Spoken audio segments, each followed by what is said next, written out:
Hola, buenas tardes, días, noches, depende de cuando estén escuchando esto. Nosotros somos estudiantes de psicología de noveno, ya afortunadamente de noveno, y queremos platicarles de un artículo que nos ha dejado nuestro profesor, que se trata en este caso de las narrativas del cuerpo que duelen en silencio.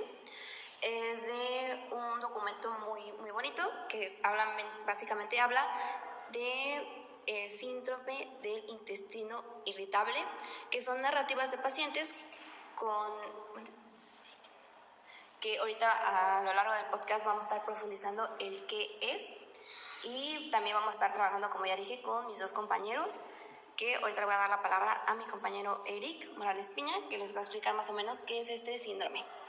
Hola, ¿qué tal? Mucho gusto, gracias por la presentación. Como lo comentó mi compañera, yo soy Eric, igual estudiante de psicología. Y sí, es un tema muy importante, muy curioso, muy padre, en el cual dan constructo a todo aquello que influye en el cuerpo, que no se comunica, y el cuerpo trata de expresarlo.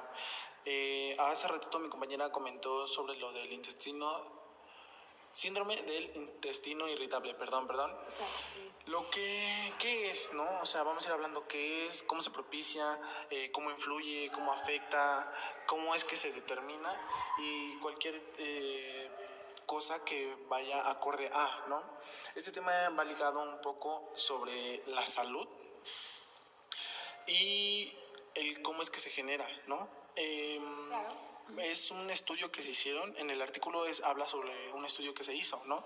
En Chile con 3 psicólogos, 2 psicólogas y un psicólogo, el cual hablan sobre cómo es que influye o afecta todo aquello de las emociones, ¿no? Les doy contexto un poco rápido.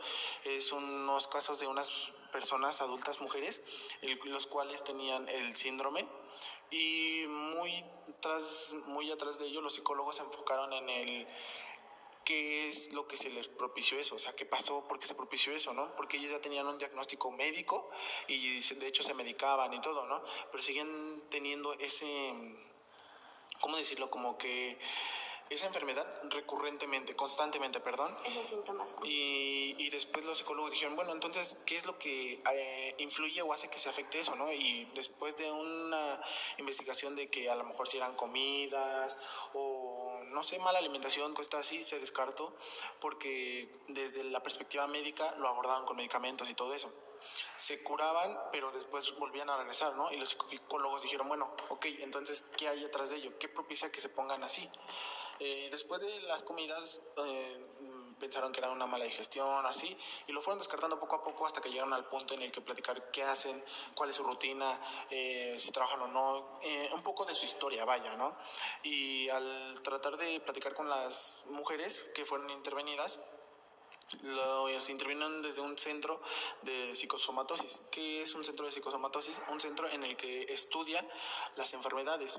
Por ende llegaron ahí las consultantes y les empezaron a preguntar qué fue lo que pasa, cuáles sus problemas, todo ese tipo de cosas, ¿no? Las consultantes empezaron a platicar su historia, por qué se les propicia, todo eso.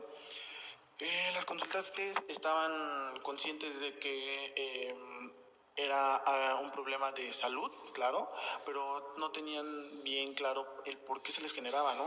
El psicólogo, perdón, y las psicólogas les cuestionaban, les preguntaban qué era lo que propiciaba que se pusieran malas de salud, y ellas comentaron un poco de su historia, lo que hizo que llamó la atención de los psicólogos y se focalizaran en ello, ¿no? Poco a poco fueron identificando que con su historia ellas no expresaban las cosas, cualquier cosa, desde lo emocional, lo sentimental, un enojo, una tristeza, una felicidad. Para ambas, obviamente los casos son totalmente diferentes, pero las mismas pacientes tenían el mismo caso, ¿no? De síndrome de intestino irritable.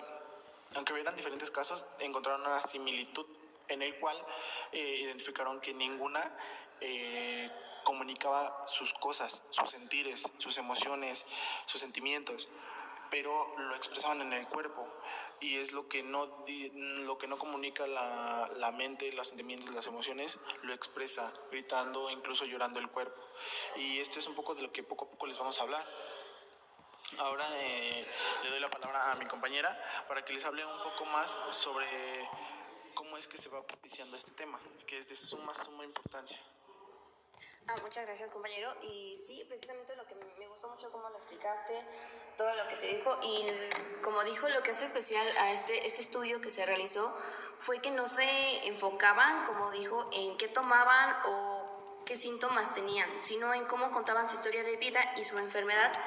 Y yo creo que lo más padre de esto fue cómo usaban sus palabras, qué emociones expresaban e incluso qué no decían en la misma narrativa que tenían, porque como tal, como se dice, todo esto está conectado con lo que pasa en su cuerpo y su mente, y precisamente pues habla de todo esto. Ejemplo, en los síntomas que tenemos en el síndrome del colon irritable o el síndrome de intestino irritable, básicamente se tienen los síntomas, como que dolor abdominal, hinchazón, diarrea, estreñimiento y mucha inflamación incluso, y en muchos más síntomas que tenemos, pero en esta causa, o más bien nunca, en estos casos no se encontraron causas orgánicas claras o no se visualizaron, ¿verdad? Entonces, esto habla que en realidad el cuerpo empezaba a hablar cuando las emociones están bloqueadas. De hecho, nos platican de una frase que dice que los órganos lloran lo que los ojos no pueden, y hace referencia a precisamente que tu cuerpo carga todo lo que tú no puedes expresar, decir o incluso identificar, porque también hablaba de, como dijo mi compañero, de las dos mujeres que se entrevistaron, que en este caso fueron los casos que te ponen de Angélica y de Cintia, como había dicho mi compañero, que son, en estos dos casos se puede ver cómo se expresan de manera diferente el cuerpo, tanto como ya dije, cómo se habla, cómo cuentan su narrativa de vida y cómo esta narrativa afecta en los síntomas o síndromes que se puedan tener. Angélica tenía una historia de vida muy fuerte con traumas y violencias,